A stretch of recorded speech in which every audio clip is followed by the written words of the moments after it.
just working on these projects. So I would say it's gone from high to sort of moderate. And with newer people, I would say could even be low engagement.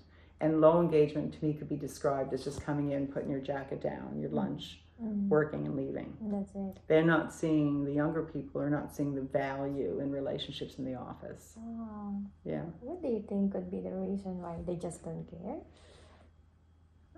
They don't see the value. Like, they just don't. I think some of the older people understand that if you are good, if you collaborate and help your team, they'll help you. If, let's say, your mom gets sick and you're having a bad pregnancy or something, and your energy's not as good. I think that they understand. Some older people understand. If I've got a good team, I'm a good team member, and they're a good team member to me, and I need those people. If nothing else, just to enjoy my day, right? Like, that's part of my day.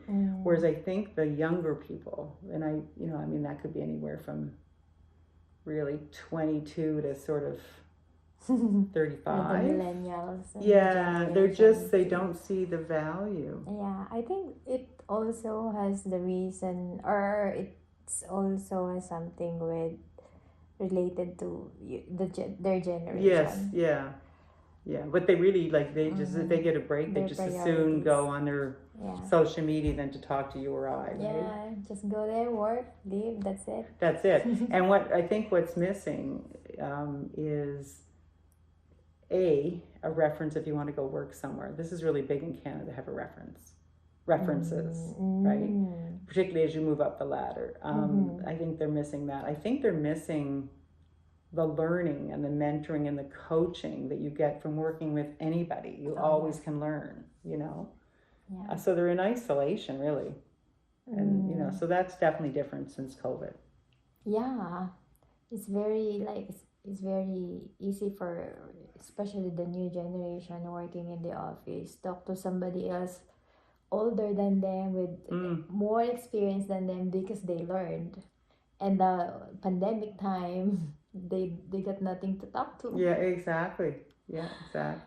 Okay, and how did the employees respond to changes in the workflow, policies, or expectations during the pandemic? I mean, I think, well, it was a lot of change during the pandemic. We lost some really, I'll tell you what changed during the pandemic. During the pandemic, we had 6 or 7 people that commuted from, say, Coquitlam or Port Moody or some of these places into Vancouver, right? They did that for years. Some of them were with us 15, 20 years. And they decided during COVID that they no longer wanted to commute and that they didn't have to because they could work for companies and work remote. So that was a big thing that happened during the pandemic from a staff point of view. We didn't get those people back.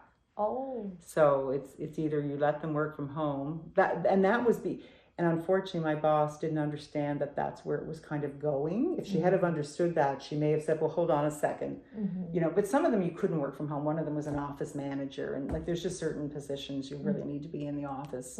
So that changed a lot. What was the rest of the question there? How they react to the policies? How did they respond, to the workflow, policies, or expectations? You know what, they did great. I mean, other than the people that left for personal reasons, I think one of the things that's a really big difference, if I can point out, that happened before the pandemic and after. Before the pandemic, our company was not set up for anyone to work from home. We didn't have a proper VPM to do that. We didn't have, you couldn't even do customer service at home. We just didn't have not only the equipment, but the software system set up for them to do order entry and stuff like that. So since the pandemic, the owner has made that anybody can work from home. So whether it's they have a laptop or whether they have screens and whatever they need to work from home, they now have all that. So that's been a big change for our company, like on an IT level, to be able to do that.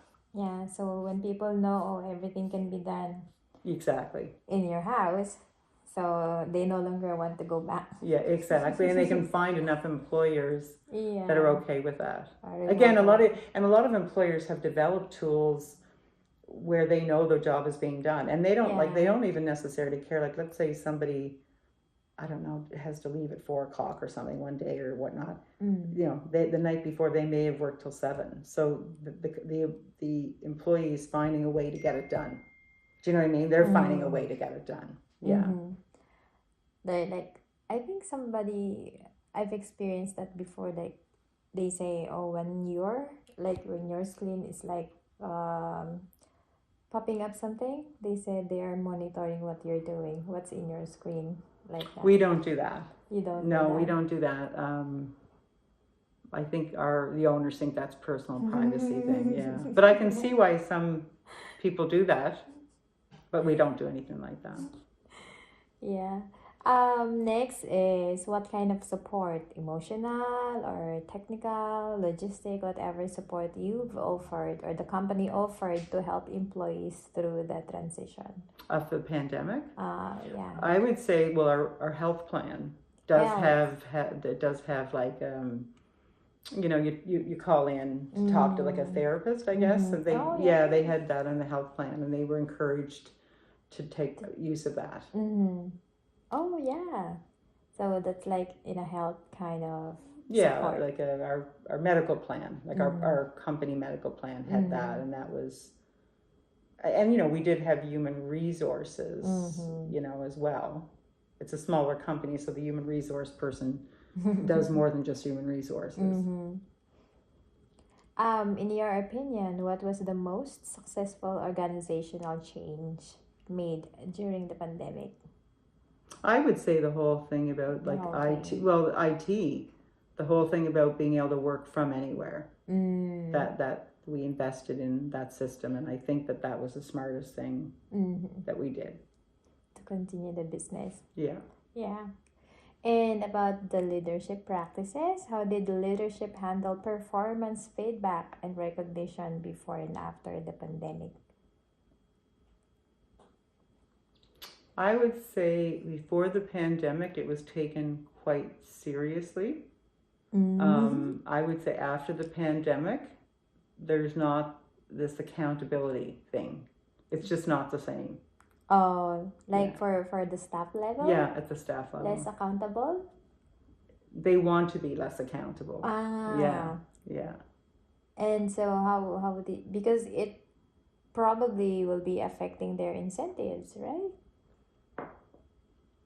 In quota. Let me think about that. I think I go back and kind of say before the pandemic, there was a sort of a quite systematic foundational set of protocols, right? Which the employee responded by following them 100%, right? So after pandemic, I think we're all still finding our ways, like even at the Royal Bank, like all these people are finding their ways to get people back to work, and employees are kind of fighting it.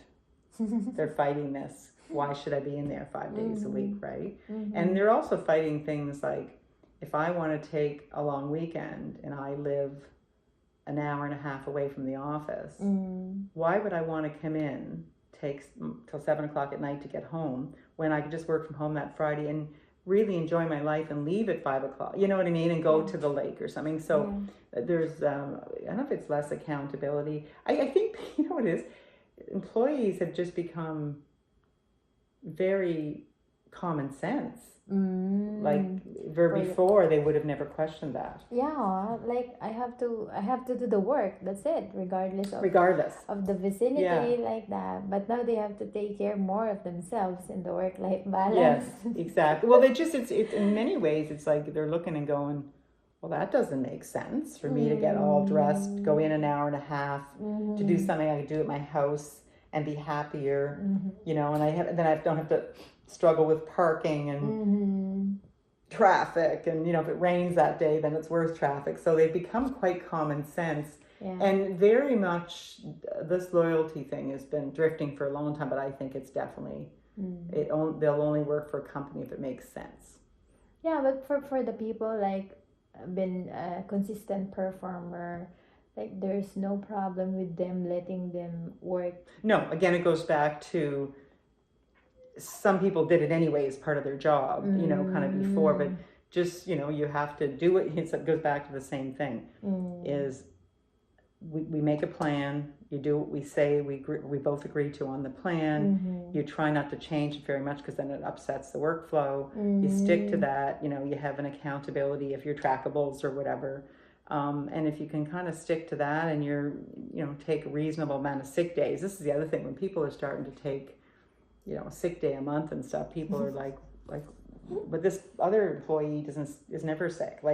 So it's what's reasonable. A couple of days a year maybe is reasonable, but it's like a sick day every month. So I think that, it's just finding other ways to, and it's like, and it's not fair that they have to be there in full view for you to understand they can do a good job, right? Yeah. All right. So how did you manage stress, conflict, or burnout during and after the pandemic? Well, I think during the pandemic is you can't control what you can't control. So I think it's to understand, I think for all of us, right? It was like from the very beginning, it was, you can't control things that are not in your control, but you can control cutting back costs in the business or laying people off or,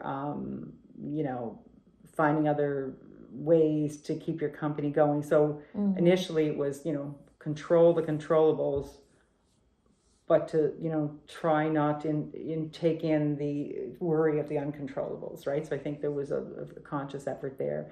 I think a huge effort to try to make sure the company didn't lose more than was necessary. Being honest and transparent with people, to lay them off and whatnot. So I think that's how that was kind of handled. What was the other part of that question? It's still like stress, conflict, and burnout. How did Well, you my manage? boss actually did burn out. Oh yeah. Yeah, she did. Oh my God, She it's did. hard. Yeah, she took off almost a good year. Oh. I mean, she was still involved in the business, but we were running it, and because I think things had come back, so why she trusted everybody running it without her was she A, was burnt out, B, it was coming back to a level that was so much better than the pandemic that it was just felt better. Like it felt better for her. She didn't feel, she felt she could leave. She was so burnt out, she couldn't even.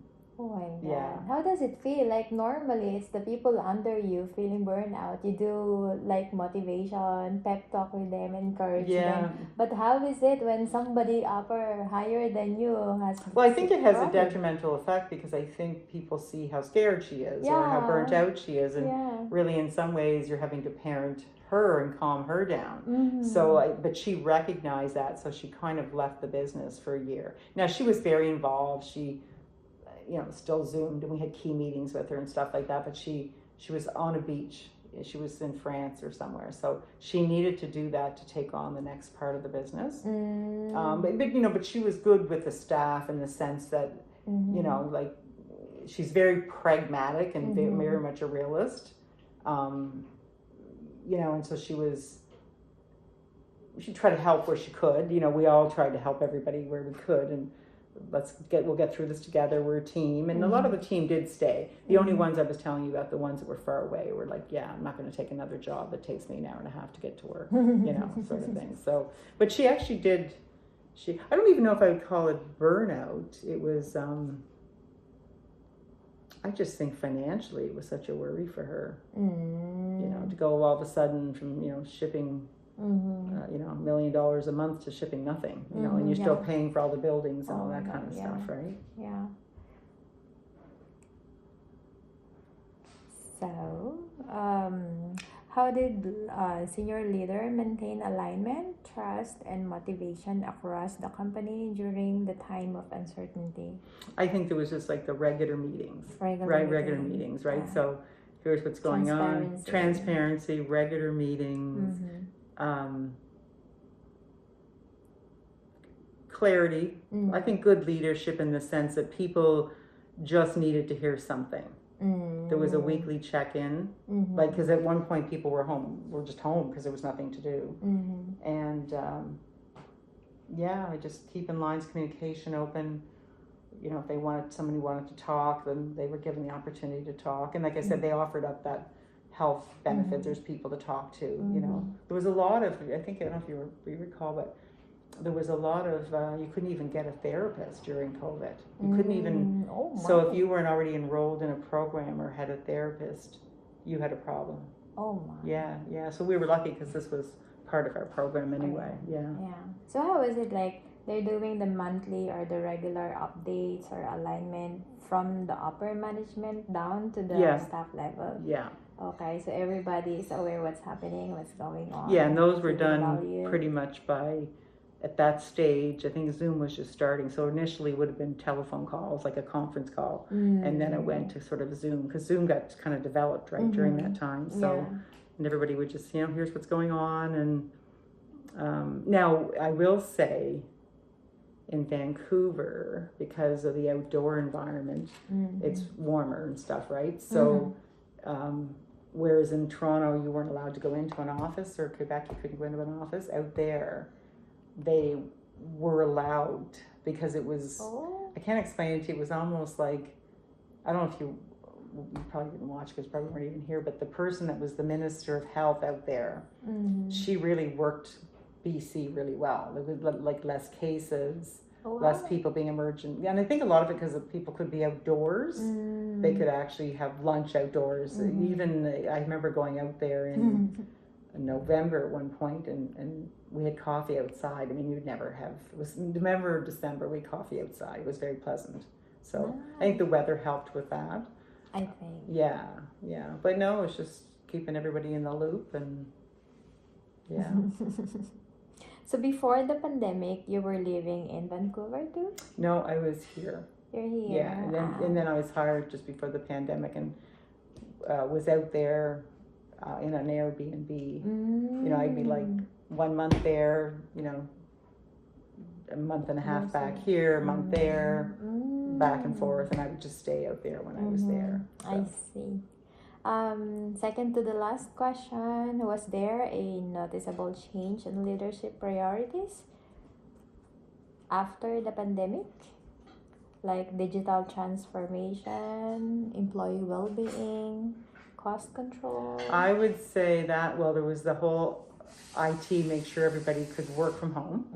I would say a huge cut on spending, because I think she had gotten so hurt and was so scared that it was just almost like a new style of leadership, much more stringent with the money, much more cautious, like a lot less inventory.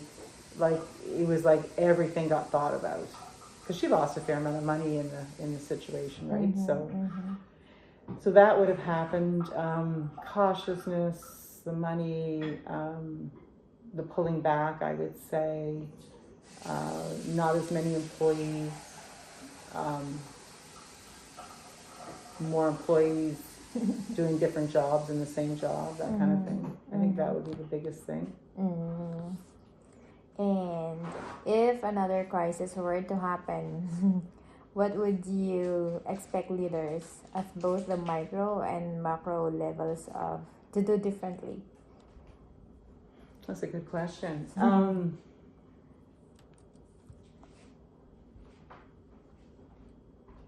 I think it so depends on the kind of crisis it is, right? Like when crisis happen, that's the time that you will think something to adapt to it and do something to. Yeah, let me just think about that for a second. It's okay. I mean, I think that since the pandemic, people are more aware and have become more stringent on kind of emergency plans. I feel now, like it's like, what happens if my system goes down? Is it backed up? Like, can my people work from home? it's a bit more like, what's the emergency plan? I do feel that's talked about more. I feel that leaders take classes in that now. I feel that they added that to the realm of things that they needed to know, but that they didn't actually think about before. So I feel that that's, I feel that the company is much more tuned to sort of more working capital.